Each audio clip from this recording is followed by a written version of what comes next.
I raised everyone else in this family, until one day I discovered I was the one who had been fooled all along. This story took place in the state of Texas. There was a time I believed the world could be held together with cake batter and church bulletins. We lived in a one-story house outside of town, where the sky came down low enough to rest its chin on our windbreak of pecans and mesquites. And the red dirt stuck to your shoes like love. On Saturdays, I baked peach cobbler when the fruit was good, cornbread when the air turned dry, and I fed anyone who walked through my door with a hunger I recognized. Neighbor boys who fixed fences for a few dollars, my children's friends who forgot to go home at supper time, widowers with wrinkled hats held in both hands, saying they didn't want to intrude, but could they borrow a cup of coffee and a little company. There was a time I believed the work of love was ordinary, ironing the good tablecloth, trimming the wicks on old candles, humming while the beans simmered, counting the coins in a coffee tin and telling myself we had enough. We did, enough joy to season the chores, enough patience to stretch over a long week, enough faith to look out across our land and see a future, sturdy and sunlit. Most afternoons I'd stand on the back steps and look over the orchard my father left me, 6 acres of old apple and pear trees that wore the seasons like shawls. I was a girl in those rose ones, chasing my shadow while Daddy showed me where the soil held water and where it gave up. When he got sick, he'd press the map of the land into my hands and say, "Trust the ground that trusts you back." When he passed, the deed came to me, not to my brothers, God rest them, or to the bank with its polished counters, but to me. We grew children in that house as faithfully as we grew fruit. Sunday evenings meant pot roast and stories at the table, how Uncle Leo once got treed by a mean rooster, how your grandfather fixed a hole in the roof with nothing but willpower and twine. The kids rolled their eyes in the same places every year. I pretended not to notice and laughed anyway. There was a time I believed good days announced themselves politely, and bad days wore a warning. But the truth is, trouble often arrives wearing your own family's familiar face. I didn't pay attention then. I wish I had. And that's when I realized comfort turns loud enough to drown out a whisper, but I wasn't yet ready to say it out loud. The first crack was the size of a moth's wing. I reached into my dresser for the little velvet box where I kept my mother's brooch, a silver oval with a tiny pearl the color of cream, and the box was there, soft as always, but empty. I stood a long time, one finger in the hollow where the brooch should have nestled, feeling foolish. I told myself I'd moved it. I told myself memory scatters when you don't water it. I went through shawls, aprons, the toe of my Sunday shoes, even the catch-all drawer in the kitchen where rubber bands and tax stamps go to die. Nothing. I made a pot of coffee and waited for my eldest, David, and his wife, Leela. They came most Tuesdays, trailing that worn tiredness of people who always want something they cannot name. I mentioned the brooch gently, more to hear the sound of my hope than anything else, and Leela smiled with her lips, not her eyes. "Oh, it'll turn up," she said. "Things always do." David stirred his coffee like it owed him money. He didn't look at me. He changed the subject to the price of diesel and how tenants needed reminding to pay on time. "We've got it handled," he said, the way you'd say it to a child who doesn't know where the grown-ups keep the keys. The second crack was a glass jar. I kept one on the pantry shelf for treat money. Quarters and dimes rolling in like friendly pebbles, out again in the joyful hands of grandchildren. One week the jar was half full, the next week I could see the bottom. "Funny," I said to the air, because it's easier to speak to the air than ask questions you're afraid to hear answered. I noticed doors left ajar, papers shuffled slightly. A faint, sour fragrance in the guest room, old perfume, the kind my mother wore, though she's been gone 30 years. I asked the Lord if grief could leave a scent, and I suppose the Lord knows, because he sent me quiet instead of an answer. Whispers rose like smoke. At the church market I overheard. They whispered it started after the wedding, and then, softer, when Leela took over the bills. Another voice. Some neighbours claimed they saw her tossing letters from the window, the letters. The words lay down inside me and pretended to sleep. That evening I dusted the coffee table and lifted my Bible to wipe beneath it, as I always do. Dust has no more respect for scripture than it does for lampstands, and felt the weight wrong, too heavy. I opened it and something slid out and fell to the rug with a hush, as if it had been waiting too long to be caught. An envelope, yellowed at the edges, my name written in your grandfather's steady hand. It wasn't until I found that old letter hidden under my Bible that the moth's wing turned into a crack stretching end to end. And that's when I realized the house had been talking to me for months, but I wasn't yet ready to say it out loud. I sat on the floor like a child and opened the envelope. Margaret, the letter began, and I heard him as if the words were a warm coat slipped around my shoulders. If you are reading this, I am not there to say what I need. Said, the orchard and the adjoining fields are yours alone. The deed is in your name. The tenants pay to you directly. If anyone tells you otherwise, they are lying. Trust yourself. I read it once, then again, then a third time, until the black marks on the page felt etched into my bones. The world slowed until I could hear the minute hand walk across the clock face. In that slow time, other sounds arrived, memories I'd put away. David's voice at the back porch. She won't even notice. She forgets things. Lila's reply. Slick as oil. It's better if we handle it. A neighbour's. Rumour tightening like a tourniquet. They say she came home drunk when no one was watching. Another, meaner one. She tosses mail out the truck window like it's confetti. Mail, contracts, rent notices. I opened the cabinet where I keep my file folders. The ones with neat labels and breadcrumb trails even the future could follow. Receipts had gaps like missing teeth. Statements had been relocated to a folder with no name.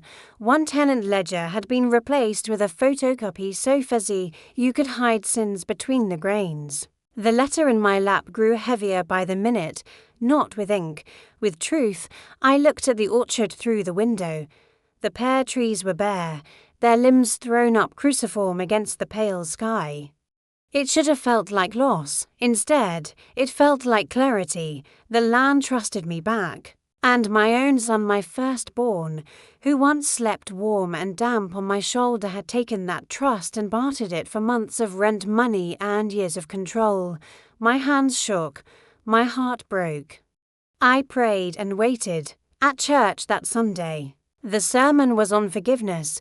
The colours from the stained glass pulled in my lap red as a warning, blue as mercy, gold as harvest, and the pastor said forgiving was setting your own soul free. I believe him. I also believe a boundary is a door you can close in a wolf's face. They told me, gently, that grief should be met with softness. I met mine with a spine. I didn't want to be invisible. I thought as the hymn began, I wasn't old enough to be invisible. I was invisible on purpose. And that's when I realized trust is not a blanket you tuck around anyone who shivers, but I wasn't yet ready to say it out loud. Heartbreak is a quiet visitor. It doesn't bang the screen door. It pads in barefoot, sits across from you, at the kitchen table, and watches you butter toast with hands that don't remember how to be steady. I tried to pour milk without spilling. Failed. Tried to thread a needle to mend a loose button. Failed. Stood at the sink with the water running.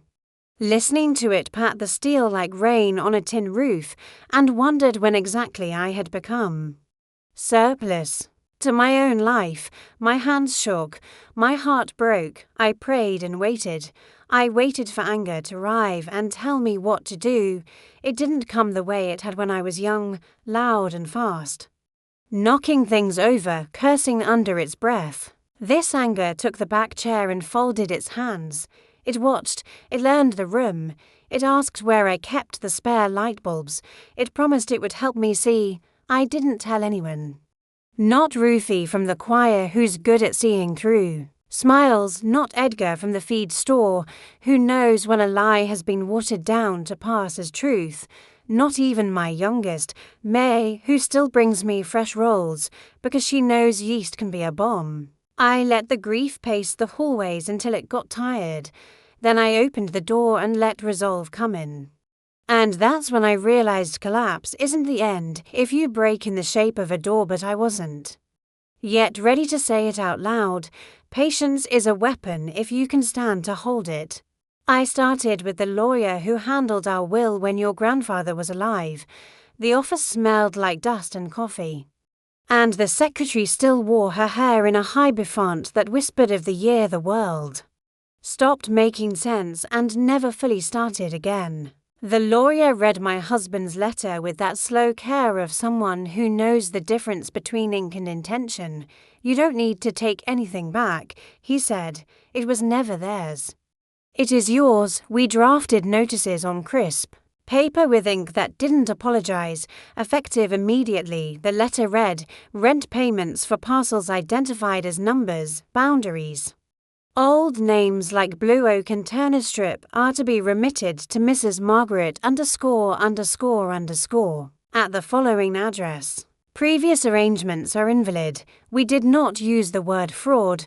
We did not use the word theft.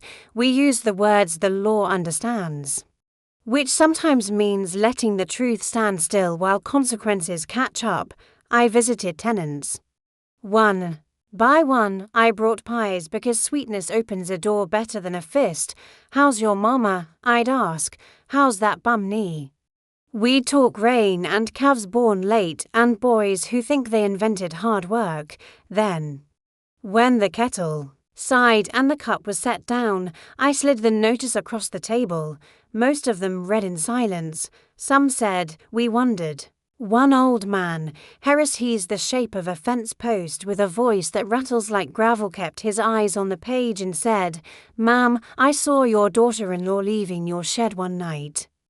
Didn't look right, didn't look like hers. To take, he didn't say what, he didn't need to. Thank you, I told him, and meant it like a prayer. He lifted one shoulder, the way men do when they mean you're welcome, and also I wish I'd said it sooner. I gathered copies, receipts, statements. I made 14 manila folders and a 15th just in case the Lord loves an odd number. I rewired my mailbox key to press a little tighter. I bought a lockbox that clanked like a promise when it shut. I kept the velvet brooch box in a kitchen drawer where I could touch it when I needed reminding. That emptiness can teach, too. I didn't tell David, I didn't tell Leela, I didn't telegraph a thing. I watered my roses. I sent birthday cards with $20 bills because my grandchildren didn't do this and they shouldn't carry the bill for someone else's poverty of soul. I baked on Fridays. I told stories on Sundays. I decided to reveal the truth on Thanksgiving. There are certain truths that sit better with pie. And that's when I realized planning is a kind of prayer when you keep your hands busy enough to hear yourself think, but I wasn't yet ready to say it out loud. Thanksgiving dawned with a chill that makes the windows talk to themselves. The turkey went in at 7. By 9 the rolls were rising like little moons. And the kitchen smelled of butter and rosemary and the kind of anticipation that can go either way. The house filled in layers, coats on the hall chair, laughter stacking atop laughter, children's footsteps ricocheting down the hallway like small, friendly ghosts. May came with a sweet potato casserole she pretended to have burned. It was perfect. Leela arrived with a store-bought pie and a smile that flickered. David stood behind her, a bottle of wine tilted like a truce. We ate like we had never been hungry. I watched the faces I have loved. Mapped them like weather, a high-pressure zone over May's kindness. A low cloud drifting across David's eyes when conversation turned to bills, a dry wind in the way Leela checked her phone. After the plates were pushed back and the coffee poured, I stood. I did not clear my throat. I did not ask for attention like it was a favor. I placed a plain white envelope beside David's plate. For you, I said. He opened it as if there might be music inside. There was only paper, the deed in my name, a copy of the lawyer's notices, and a letter I wrote in my neatest hand. Dear David, it began. I know. He read fast, then slow. Then again. His face changed like a storm map sun, then shadow, then something that wanted to be thunder and couldn't quite muster the rain. Lilla's hand tightened on her cup until the saucer complained. Before he could speak, I said, softly, it ends now. The rent comes to me. The land has my name. The story has my voice. I didn't raise my voice. I didn't need a grand gesture of justice to make it real. The room knew. Silence is a mirror. In it we saw ourselves, the woman who'd been made small, and now was not, the son who'd mistaken gentleness for consent, the wife who had thrown letters out of a truck window like secrets don't leave tracks. They say she came home drunk when no one was watching. I let that rumor pass across the table like a shadow. Then I set a small, worn velvet box beside Lilla's plate. This is empty, I said. It's used to hold my mother's brooch. If you know where it went, you can put it there after dinner. No one moved. Somewhere down the hall a child laughed at a joke only children hear. The clock ticked as if it had to work harder than usual. I sat down. Anyone want more pie? The conversation started up again the way a car does after you've flooded the engine cautiously. Uncertain it can be trusted, I cut slices and passed plates and listened to the air shift into its new shape. Some changes make a noise. This one made a space.